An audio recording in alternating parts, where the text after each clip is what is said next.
Chapter 36, The Flaw in the Plan.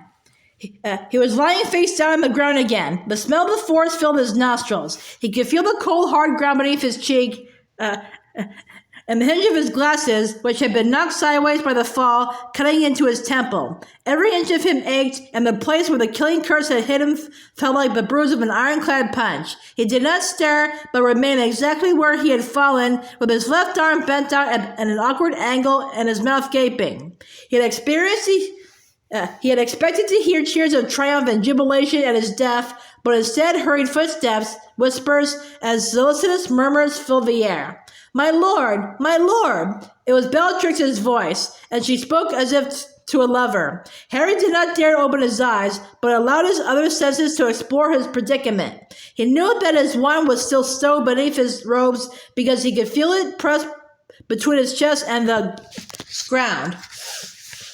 A slight cushioning effect in the area of his stomach told him that the invisibility cloak was also there, stuffed out of sight. My lord, that will do, said Voldemort's voice. More footsteps. Several people were backing away from the same spot. Desperate to see what was happening and why, Harry opened his eyes by a millimeter. Voldemort seemed to be getting to his feet. Various Death Eaters were hurrying away from him, returning to the crowd lining the clearing. Bellatrix alone remained behind, kneeling beside Voldemort. Harry closed his eyes again and considered what he had seen. The Death Eaters had been huddled around Voldemort, who seemed to have fallen to the ground. Something had happened when he had hit Harry with a killing curse. Had Voldemort too collapsed? It seemed like it, and both of them had fallen briefly unconscious, and both of them had now returned. My lord, let me! I do not require assistance, said Voldemort coldly, and though he could not see it, Harry pictured Bellatrix withdrawing a helpful hand. The boy, is he dead? There was complete silence in the clearing. Nobody approached Harry, but he felt their concentrated gaze. It seemed to press him harder into the ground, and he was terrified of a finger or an eyelid might twitch. You, said Voldemort, and there was a bang and a small shriek of pain. Examine him. Tell me whether he is dead. Harry did not know who had been sent to verify. He could only lie there with his heart thumping traitorously and wait to be examined, but at the same time noting small comfort though it was that Voldemort was wary of approaching him, that Voldemort suspected that all had not gone to plan. Hands, softer than he had been expecting, touched Harry's face, pulled back an eyelid, crept beneath his shirt, down to his chest, and felt his heart. He could hear the woman's fast breathing. Her long hair tickled his face. He knew that she could feel a steady pounding of life against his ribs. Is Draco alive? Is he in the castle? The whisper was barely audible. Her lips were an inch from his ear. Her head bent so low that her long hair shielded his face from the onlookers. Yes, he breathed back. He felt the hand on his chest contract. Her nails pierced him. Then it was withdrawn. She had sat up. He is dead, Narcissa Malfoy called to the watchers, and now they shouted. Now they yelled in triumph and stamped their feet, and through his eyelids, Harry saw bursts of red and silver light shoot into the air in celebration. Still feigning death on the ground, he understood. Narcissa knew that the only way she would be permitted to enter Hogwarts and find her son was as part of the conquering army. She no longer cared whether Voldemort won. You see? Screeched Voldemort over the tumult. Harry Potter is dead by my hand, and no man alive can threaten me now. Watch! Crucio! Harry had been expecting it, knew his body would not be allowed to remain unsullied upon the forest floor. It must be subjected to humiliation to prove Voldemort's victory. He was lifted into the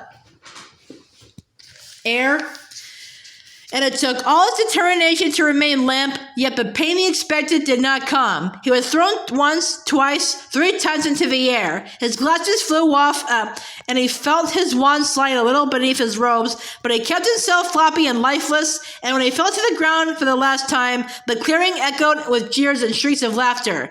Now, said Voldemort, we go into the castle and show them what has become of their hero. Who shall drag the body? No, wait.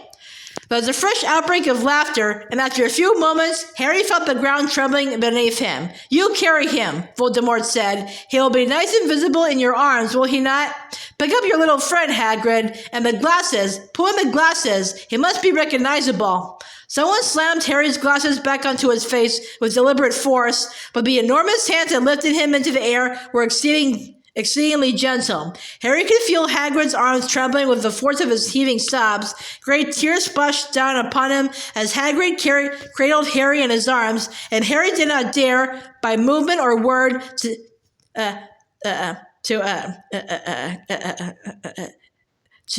intimate to Hagrid that all was not yet lost.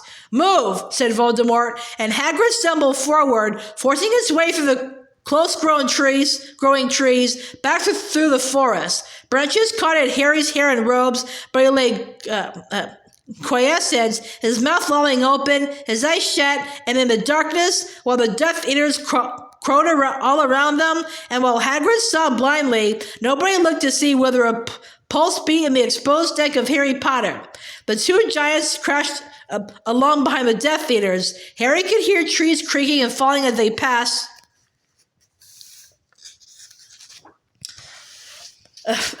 They made so much din that birds rose shrieking into the sky, and even the jeers of the Death Eaters were drowned. The victorious procession marched on toward the opening ground, and after a while, Harry could tell by the lightning of the darkness through his closed eyelids that the trees were beginning to thin. Bang! Hagrid's unexpected bellow nearly forced Harry's eyes open. Happy now, are ya? That you didn't fight... Yeah, cowardly bunch of nags. Are you happy Harry Potter's dead? Hagrid could not continue, but broke down in fresh tears. Harry wondered how many centaurs were watching their procession pass. He dared not open his eyes to look. So the Death Eaters called insults of the centaurs as they left them behind. A little later, Harry sensed, by a freshening of the air, that they had reached the edge of the forest. Stop! Harry thought that Hagrid must have been forced to obey Voldemort's command because he lurched a little, and now a chill settled over them where they stood, and Harry heard the rasping breath of the Dementors that patrolled the outer trees. But it would not affect him now. The fact of his own survival burned inside him, a talisman against them, as though his father's stag kept guardian in his heart. Someone passed close by Harry, and he knew that it was Voldemort himself because he spoke a moment later, his voice magically magnified so that it swelled through the grounds, crushing upon Harry's eardrums. Harry Potter is dead. He was killed as he ran away, trying to save himself while you laid down your lives for him. We bring you his body as proof that your hero is gone. The battle is won. You have lost half of your fighters. My Death Eaters outnumber you, and the boy who lived is finished. There must be no more war. Anyone who continues to resist, man, woman, or child, will be slaughtered, as will every member of their family. Come out of the castle now, kneel before me, and you shall be spared. Your parents and children, your brothers and sisters will live and be forgiven, and you will join me in the new world we shall build together. There was a silence in the grounds and from the castle. Voldemort was so close to him that Harry did not dare open his eyes again. Come, said Voldemort, and Harry heard him move ahead, and Hagrid was forced to follow. Now Harry opened his eyes a fraction and saw Voldemort striding in front of them, wearing the great snake Nagini around his shoulders, now free of her enchanted cage. But Harry had no possibility of extracting the wand concealed under his robes without being noticed by the Death Eaters, who marched on either side of them through the slowly lightening darkness. Harry, sobbed Hagrid. Oh, Harry, Harry! Harry shut his eyes tight again. He knew that they were approaching the castle and strained his ears to distinguish about the gleeful voices of the Death Eaters and their tramping footsteps, signs of life from those within. Stop! The Death Eaters came to a halt. Harry heard them spreading out in a line facing the open front doors of the school. He could see, even through his closed lids, the reddish glow that meant light streamed upon him from the entrance hall. He waited. Any moment, the people for whom he had tried to die would see him lying apparently dead in Hagrid's arms. No! The scream was the most terrible because he had never expected or dreamed that Professor McGonagall could make such a sound. He heard another woman laughing nearby, and knew the Bellatrix gloried in McGonagall's despair. He squinted again for a single second and saw the open doorway filling with people, and the survivors of the battle came out onto the front steps to face their vanquishers and see the truth of Harry's death for themselves. He saw Voldemort standing a little in front of him, stroking Nagini's head with a single white finger. He closed his eyes again. No! No! Harry! Harry! Ron's, Hermione's, and Ginny's voices were worse than McGonagall's. Harry wanted nothing more than to call back, yet he made himself lie silent, and their cries acted like a trigger. The crowd of survivors took up the cause, screaming and yelling abuse at the Death Eaters until... Silence! Cried Voldemort, and there was a bang and a flash of bright light, and silence was forced upon them all. It is over! Set him down, Hagrid, at my feet, where he belongs. Harry felt himself lowered onto the grass. You see, said Voldemort, and Harry felt himself striding backward and forward right beside the place where he lay. Harry Potter is dead. Do you understand now, deluded ones? He was nothing, ever, but a boy who relied on others to sacrifice themselves for him. He beat you, yelled Ron, and the charm broke, and the defenders of Hogwarts were shouting and screaming again until a second, more powerful bang extinguished their voices once more.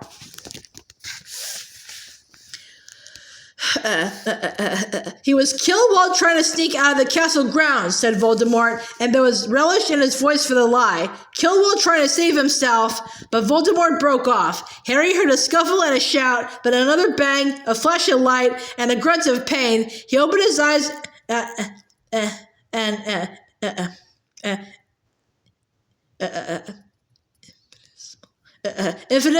infinitesimal amounts. Someone had broken free of the crowd and charged at Voldemort. Harry saw the figure hit the ground, disarmed. Voldemort throwing the challenger's wand aside and laughing. And who is this? He said in his soft snake's hiss. Who has volunteered to demonstrate what happens to those who continue to fight when the battle is lost? Bellatrix gave a delighted laugh. It is Neville Longbottom, my lord, the boy who has been giving the Carroll so much trouble, the son of the Aurors, remember? Ah, yes, I remember, said Voldemort, looking down at Neville, who was struggling back to his feet, unarmed and unprotected, standing in the no-man's land between the survivors and the Death Eaters. But you are a pureblood, aren't you, my brave boy? Voldemort asked Neville, who stood facing him, his empty hands curled in fists. So what if I am? Said Neville loudly. You show spirit and bravery, and you come of noble stock. You will make a very valuable Death Eater. We need your kind, Neville Longbottom. I'll join you when heck freezes over, said Neville. Dumbledore's army, he shouted, and there was an answering cheer from the crowd, whom Voldemort's silencing charm seemed unable to hold.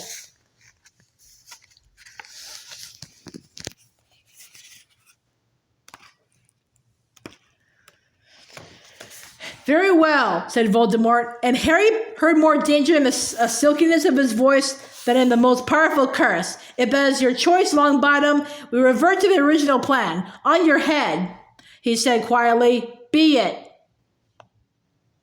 Still watching through his lashes, Harry saw Voldemort wave his wand. Seconds later, out of one of the castle's shattered windows, something that looked like a misshapen bird flew through the half-light and landed on Voldemort's hand. He shook the mildewed object by its pointed end and it dangled, empty and ragged, the Sorting Hat.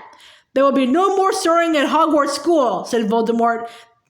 There will be no more houses. The emblem, shield, and colors of my noble ancestor, Salazar Slytherin, will suffice for everyone. Won't they, Neville Longbottom? He pointed his wand at Neville, who grew rigid and still, then forced the hat into Neville's head so that it slipped down below his eyes. There were movements from the watching crowd in front of the castle, and as one, the Death Eaters raised their wands, holding the fires of Hogwarts at bay. Neville here is now going to demonstrate what happens to anyone foolish enough to continue to oppose me, said Voldemort, and with a flick of his wand, he caused the Sorting Hat to burst into flames. Screens split at dawn, and Neville was aflame, rooted to the spot, unable to move, and Harry could not bear it. He must act. And then many things happened at the same moment. They heard uproar from the distant boundary of the school as what sounded like hundreds of people came swarming over the out-of-sight walls and pelted toward the castle, uttering loud war cries. At the same time, Grob came lumbering around the side of the castle and yelled, "Hagar!" His cry was answered by roars from Voldemort's giants. They ran at Grob like bull elephants, making the earth quake. Then came hooves and the twangings of bows, and arrows were suddenly falling amongst the Death Eaters, who broke ranks, shouting their surprise. Harry pulled the invisibility cloak from inside his robes, swung it over himself, and sprang to his feet as Neville moved too.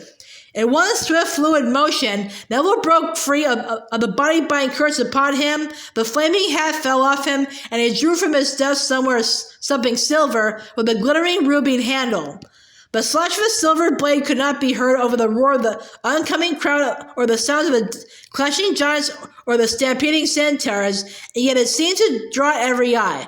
With a single stroke, Neville sliced off the great snake's head, which spun high into the air, gleaming in the light flooding from the entrance hall, and Voldemort's mouth was open in a scream of fury that nobody could hear, and the snake's body thudded to the ground at his feet. Hidden beneath the invisibility cloak, Harry cast a shield charm between Neville and Voldemort before the latter could raise his wand. Then, over the screams and the roars and the thunderous stance of the battling giants, Hagrid's yell came loudest of all. "Harry!" Hagrid shouted. "Harry! Where's Harry?" Chaos reigned. The charging centaurs were scattering the Death Eaters. Everyone was fleeing the giants' stamping feet.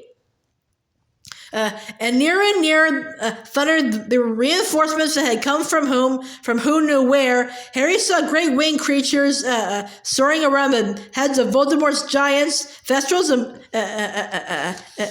and Buckbeak the Hippogriff, scratching at their eyes while Grob punched and pummeled them, and now the wizards, defenders of Hogwarts and Death Eaters alike, were being forced back into the castle. Harry was shooting jinxes and curses at any Death Eater he could see, and they crumpled, not knowing what or who had hit them, and their bodies were trampled by the retreating crowd. Still hidden beneath the invisibility cloak, Harry was buffeted into the entrance hall. He was searching for Voldemort and saw him across the room, firing spells from his wand as he backed into the great hall, still screaming instructions to his followers as he sent curses flying left and right. Harry cast more shield charms, and Voldemort's would-be victims, Seamus Finnegan and Hannah Abbott, darted past him into the great hall, where they joined the fight already flourishing inside it.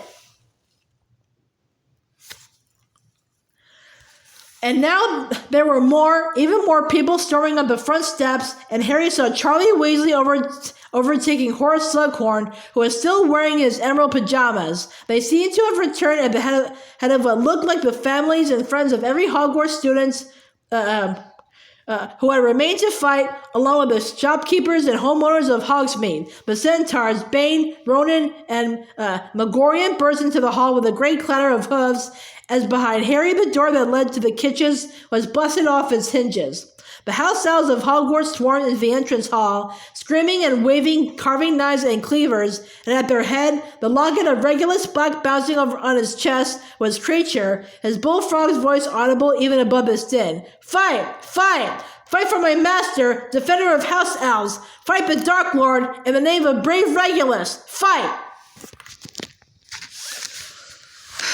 They were hacking and stabbing at the ankles and shins of Death Eaters, their tiny faces alive with malice, and everywhere Harry looked, Death Eaters were folding under sheer weight of numbers, overcome by spells, dragging arrows from wounds, stabbed in the leg by elves, or else simply attempting to escape, but swallowed by the oncoming horde. But it was not over yet. Harry sped between duelers, past struggling prisoners, and into the great hall. Voldemort was in the center of the battle, and he was striking and smiting all within reach. Harry could not get a clear shot, but fought his way nearer, still invisible, and the great hall became more and more crowded as everyone who could walk forced their way inside. Harry saw Yaxley slammed to the floor by George and Lee Jordan, saw Delahaye fall with a scream at Flitwick's hands, So Walden McNair thrown across the room by Hagrid, hit the stone wall opposite and slid unconscious to the ground. He saw Ron and Neville bringing down Fenrir Greyback, Aberforth stunning Rookwood, Arthur and Percy flooring Thickness, and Lucius and Narcissa Malfoy running through the crowd, not even attempting to fight, screaming for their son. Voldemort was now dueling McGonagall, Slughorn, and Kingsley all at once, and there was a cold hatred in his face as they wove and ducked around him, unable to finish him. Bellatrix was still fighting too, 50 yards away from Voldemort, and like her master, she dueled 3 at once. Hermione, Ginny, and Luna, all battling their hardest, but Bellatrix was equal to them, and Harry's attention was diverted as a killing curse shot so close to Ginny that she missed death by an inch.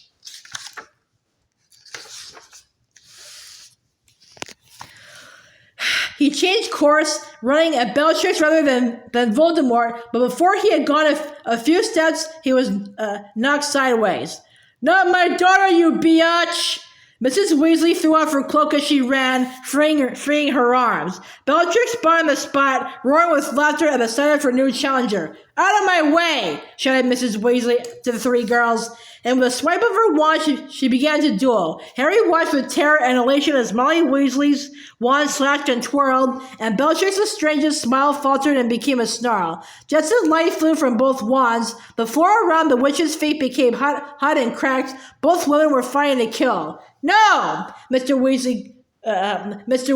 Weasley cried as a few students ran forward, trying to come to her aid. Get back! Get back! She is mine!"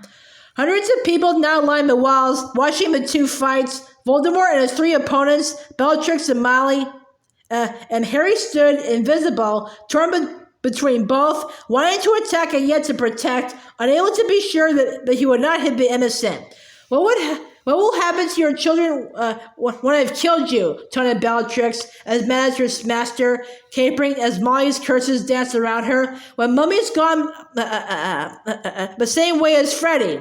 You will never touch our children again," screamed Mrs. Weasley. Bellatrix laughed, the same exhilarated laugh her cousin Sirius had given as he toppled backward through the veil, and suddenly Harry knew what was going to happen before it did. Molly's curse soared beneath Bellatrix's outstretched arm and hit her squarely in the chest, directly over her heart. Bellatrix's gloating smile froze, her eyes seemed to bulge. For the tiniest space of time, she knew what had happened, and then she toppled, and the watching crowd roared, and Voldemort screamed. Harry felt as though he turned in slow motion. He saw McGonagall, Kingsley, and Slughorn blasted backward, flailing and writhing through the air, as Voldemort's fury at the fall of his last best lieutenant exploded with the force of a bomb. Voldemort raised his wand and directed it at Molly Weasley.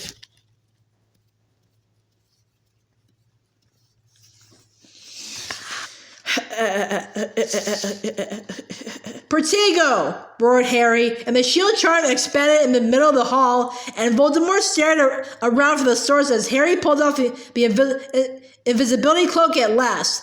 The yell of shock, the cheers, the screams on every side of "Harry! He's alive!" were stifled at once.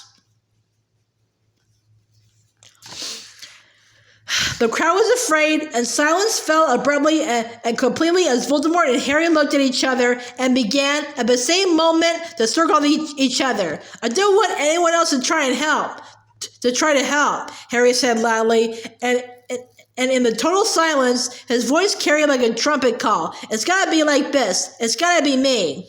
Voldemort hissed. "Potter doesn't mean that," he said, his red eyes wide. "That isn't how he works, is it? Who are you going to use as a shield today, Potter?" "Nobody," said Harry simply. "There are no more Horcruxes. It's just you and me. Neither can live while the other survives, and one of us is about to leave for good." "One of us?" jeered Voldemort, and his whole body was taut and his red eyes stared. A snake bat was about to strike. "You think it will be you, do you? The boy who has survived by accidents, and because Dumbledore was pulling the strings?"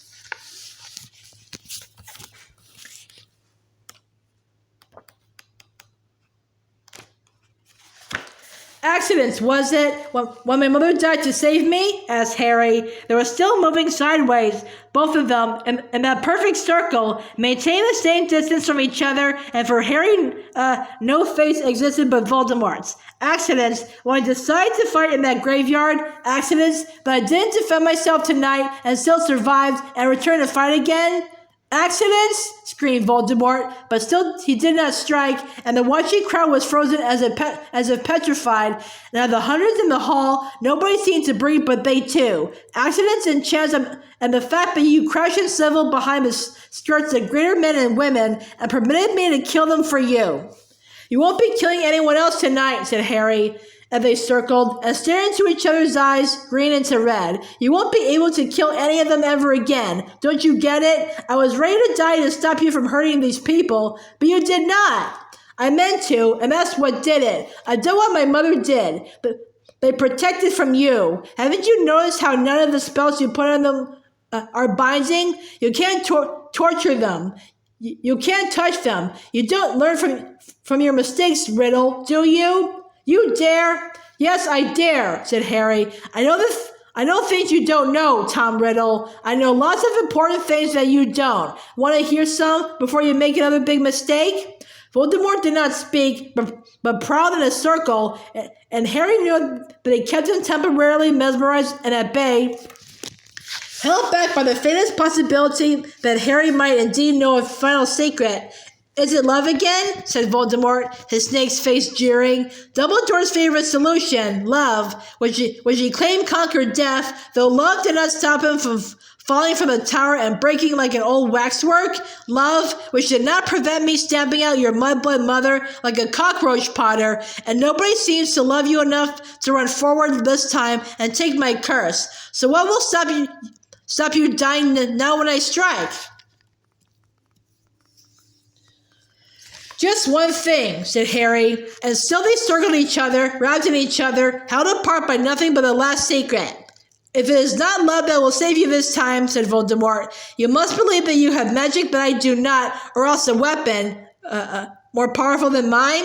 I believe both, said Harry, and he saw shock flit across the snake-like face that was instantly dispelled. Voldemort began to laugh, and the sound was more frightening than his screams. Humorless and insane, it echoed around the silent hall. You think you know more magic than I do, he said, than Lord Voldemort, who has performed magic that Dumbledore himself never dreamed of? Oh, he dreamed of it, said Harry, but he knew more than you, knew enough not to do what you've done.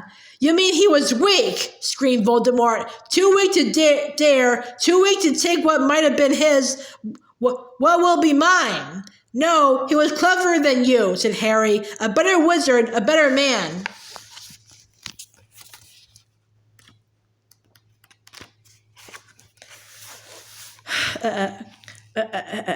I brought about the death of Albus Dumbledore. You thought you did, said Harry, but you were wrong. For the first time, the watching crowd stirred as the hundreds of people around the walls drew breath as one.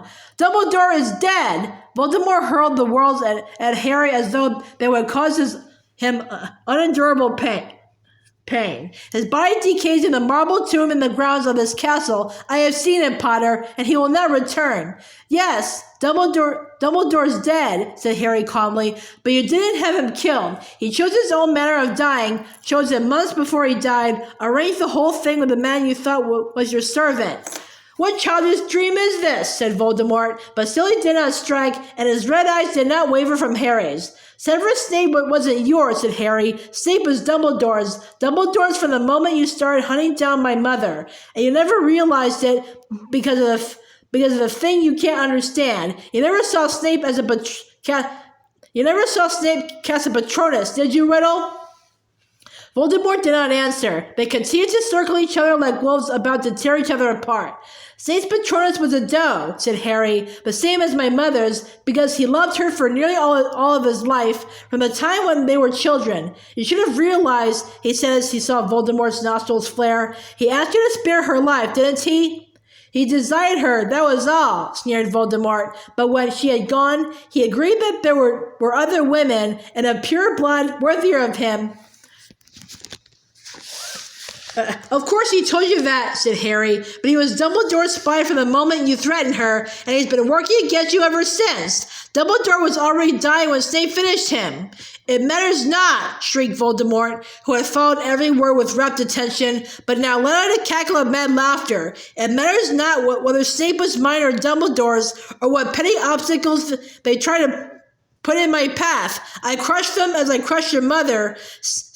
Snape supposed great love. Oh, but it all makes sense, Potter, and in ways that you do not understand.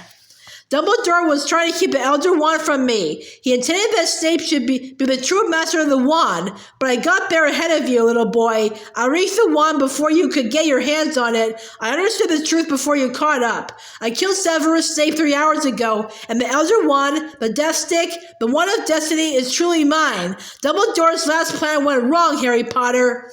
Yeah, it did, said Harry. You're right, but before you try to kill me, I'd advise you to think about what you've done. Think and try for some remorse, Riddle. What is this? Of all the things that Harry had said to him, beyond any revelation or taunts, nothing had shocked Voldemort like this. Harry saw his pupils contract to thin slits, saw the skin around his eyes whiten.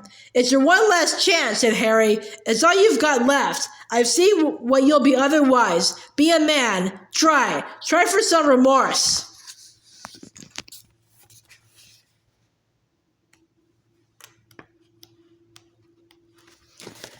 You dare? Said Voldemort again. Yes, I dare, said Harry, because Dumbledore's last plan hasn't backfired on me at all. It's backfired on you, Riddle. Voldemort's hand was trembling on the Elder Wand, and Harry gripped Draco's very tightly.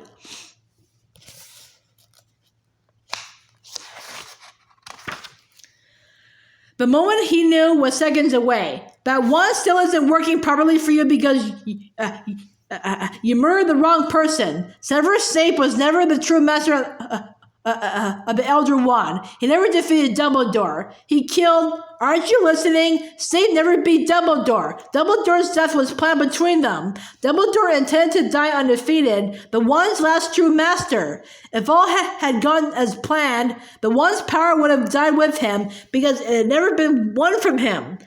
But Ben Potter, Dumbledore's as good as gave me the wand.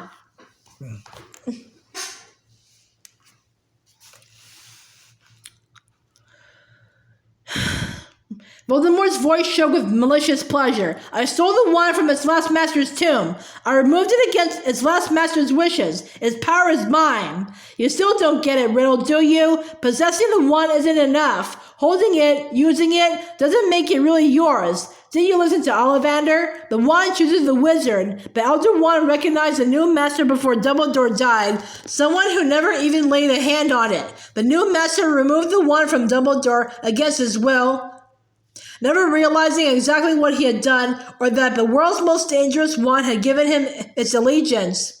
Voldemort's chest rose and fell rapidly, and Harry could feel the curse coming, feel it building inside the wand pointing at his face. The true master of the Elder Wand was Draco Malfoy. Blank shock showed in Voldemort's face for a moment, but then it was gone. But what does it matter? He said softly. Even if you are right, Potter, it makes no difference to you and me. You no longer have the Phoenix Wand. We duel in skill alone, and after I have killed you, I can attend to Draco Malfoy. But you're too late, said Harry. You've missed your chance. I got there first. I overpowered Draco weeks ago. I took this wand from him. Harry twitched the Hawthorn wand, and he felt the eyes of everyone in the hall upon it. So it all comes down to this, doesn't it? Whispered Harry. Does the wand in your hand know its last master was disarmed? Because if it does, I am a true master of the Elder Wand. A red gold glow burst suddenly across the enchanted sky above them as an edge of dazzling sun appeared over the sill of the nearest window. The light hit both of their faces at the same time, so that Voldemort was suddenly a flaming blur.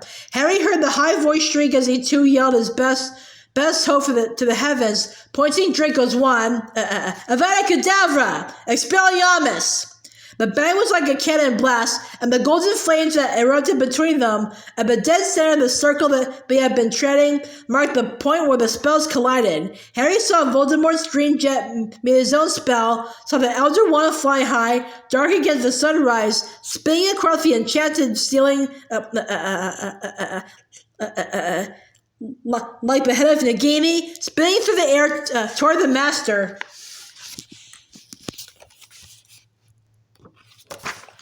It would not kill, who had come to take full possession of it at last. And Harry, with the unerring skill of the Seeker, caught the wand in his free hand as Voldemort fell backward, arms splayed, the slit pupils of the scarlet eyes rolling upward. Tom Riddle hit the floor with a mundane finality, his body feeble and shrunken, the white hands empty, the snake-like face vacant and unknowing. Voldemort was dead, killed by his own rebounding curse, and Harry stood with 2 wands in his hand, staring down at his enemy's shell.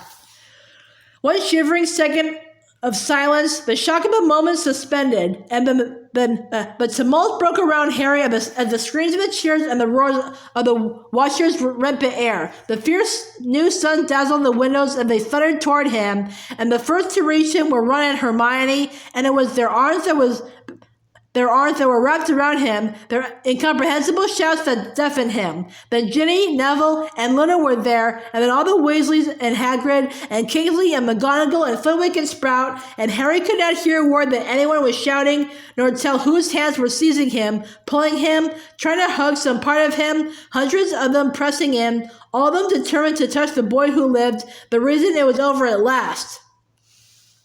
The sun rose steadily over Hogwarts, and the great hall blazed with life and light. Harry was an indispensable part of the mingled outpourings of jubilation and mourning, of grief and celebration. They wanted him there with them, their leader and symbol, their savior and their guide, and that he had not slept, that he craved the company of only a few of them seemed to occur to no one. He must speak to the bereaved, clasp their hands, witness their tears, receive their thanks, hear the news now creeping in from every quarter as the morning drew on.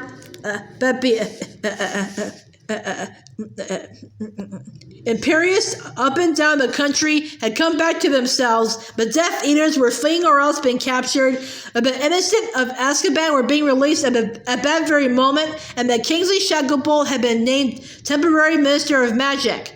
They moved Voldemort's body and laid it in a chamber off the hall, away from the bodies of Fred, Tonks, Lupin, Colin Creevey, and 50 others who had died fighting him. McGonagall had replaced the house tables, but nobody was sitting according to house anymore. All were jumbled together, teachers and pupils, ghosts and parents, centaurs and house elves, and fire wrens lay recovering in a corner, and Grop peered in through a smashed window, and people were throwing food into his laughing mouth. After a while, exhausted and drained, Harry found himself sitting on a bench beside Luna. "I'd want some peace and quiet if it were me," she said. "I'd love some," he replied. "I'll distract them all," she said. "Use your cloak." And before he could say a word, she had cried, "Ooh, look! A blibbering humdinger," and pointed out of the window. Everyone who heard looked around, and Harry slid the cloak up over himself and got to his feet. Now he could move through the hall without interference. He spotted Ginny 2 tables away. She was sitting with her head on her mother's shoulder. There would be time to talk later, hours and days and maybe years in which to talk. He saw Neville, the sort of Gryffindor, lying beside his plate as he ate, surrounded by a knot of fervent admirers. Along the aisle between the tables he walked, and he spotted the 3 Malfoys, huddled together as though unsure whether or not they were supposed to be there, but nobody was paying them any attention. Everywhere he looked, he saw families reunited, and finally, he saw the 2 whose company he craved most. "It's me," he muttered, crouching down between them. "Will you come with me?" They stood up at once, and together he, Ron, and Hermione left the great hall. Great chunks were missing from the marble staircase, part of the balustrade gone, and rubble and bloodstains occurred every few steps as they climbed. Somewhere in the distance they could hear Pete zooming through the corridors, singing a victory song of his own composition. "We did it! We bashed them! We Potter's the one! And Volty's gone multi, so now let's have fun!" Really gives a feeling for the scope and tragedy of the thing, doesn't it? Said Ron, pushing open a door to let Harry and Hermione through. Happiness would come, Harry thought, but at the moment it was muffled by exhaustion, and the pain of losing Fred and Lupin and Tonks pierced him like a physical wound every few steps. Most of all, he felt the most stupendous relief and a longing to sleep. But first he owed an explanation to Ron and Hermione, who had stuck with him for so long and who deserved the truth. Painstakingly, he recounted what he had seen in the Pensieve and what had happened in the forest, and they had not even begun to express all their shock and amazement when at last they arrived at the place to which they had been walking, though none of them had mentioned their destination. Since he had last seen it, the gargoyle guarding the entrance to the headmaster's study had been knocked aside. It stood lopsided, looking a little punch-drunk, and Harry wondered whether it would be able to distinguish passwords anymore. "Can we go up?" He asked the gargoyle. "Feel free," groaned the statue. They clambered over him and onto the spiral stone staircase that moved slowly upward like an escalator. Harry pushed open the door at the top. He had one brief glimpse of the stone Pensieve on the desk where he had left it, and then an ear-splitting noise made him cry out, thinking of curses and returning Death Eaters and the rebirth of Voldemort. But it was applause. All around the walls, the headmasters and headmistresses of Hogwarts were giving him a standing ovation. They waved their hats and in some cases their wigs. They reached through their frames to grip each other's hands. They danced up and down on the chairs in which they had been painted. Dilys Derwin sobbed unashamedly. Dexter Fortescue was waving his ear trumpet, and Phineas Nodulus called in his high reedy voice, and let it be noted that Slytherin House played its part. Let her contribution not be forgotten. But Harry had eyes only for the man who stood in the largest portrait directly behind the headmaster's chair. Tears were sliding down from behind the half-moon spectacles into the long silver beard, and the pride and the gratitude emanating from him filled Harry with the same balm as Phoenix song. At last, Harry held up his hands, and the portraits fell respectfully silent, beaming and mopping their eyes and waiting eagerly for him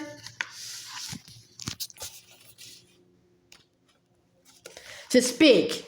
He directed his words at Dumbledore, however, and chose them with enormous care. Exhausted and bleary-eyed though he must make one last effort, seeking one last piece of advice. "That thing that was hidden in the snitch," he began. "I dropped it in the forest. I don't know exactly where, but I'm not going to look for it again. Do you agree?" "My dear boy, I do," said Dumbledore, while his fellow pictures looked confused and curious. "A wise and courageous decision, but no less than I would have expected of you. Does anyone else know where it fell?" "No one," said Harry, and Dumbledore nodded his satisfaction. "I'm going to keep Ignotus is present, though," said Harry, and Dumbledore beamed. "But of course, Harry, it is yours forever until you pass it on. And then there's this." Harry held up the Elder Wand, and Ron and Hermione looked at it with a reverence that, even in his befuddled and sleep-deprived state, Harry did not like to see. "I don't want it," said Harry. "What?" said Ron loudly. "Are you mental?" "I know it's powerful," said Harry wearily, "but I was happier with mine, so—" He rummaged in the pouch hung around his neck and pulled out the two halves of holly still just connected by the finest thread of phoenix feather. Hermione had said that they could not be repaired, that the damage was too severe. All he knew was that if this did not work, nothing would. He laid the broken wand upon the headmaster's desk, touched it with the very tip of the elder wand, and said, "Reparo." As his wand resealed, red sparks flew out of its end. Harry knew that he had succeeded. He picked up the holly and phoenix wand and felt a sudden warmth in his fingers, as though wand in hand were rejoicing at their reunion. On putting the elder wand, he told Dumbledore, who was watching him with enormous affection and admiration, back where it came from. It can stay there. If I die a natural death like Ignotus, its power will be broken, won't it? That the previous master will never have been defeated. That'll be the end of it. Dumbledore nodded. They smiled at each other. Are you sure? Said Ron. There was the faintest trace of longing in his voice as he looked at the Elder Wand. I think Harry's right, said Hermione quietly. That wand's more trouble than it's worth, said Harry, and quite honestly, he turned away from the painted portraits, thinking now only of the four-poster bed lying waiting for him in Gryffindor Tower, and wondering whether Kreacher might bring him a sandwich there. I've had enough trouble for a lifetime.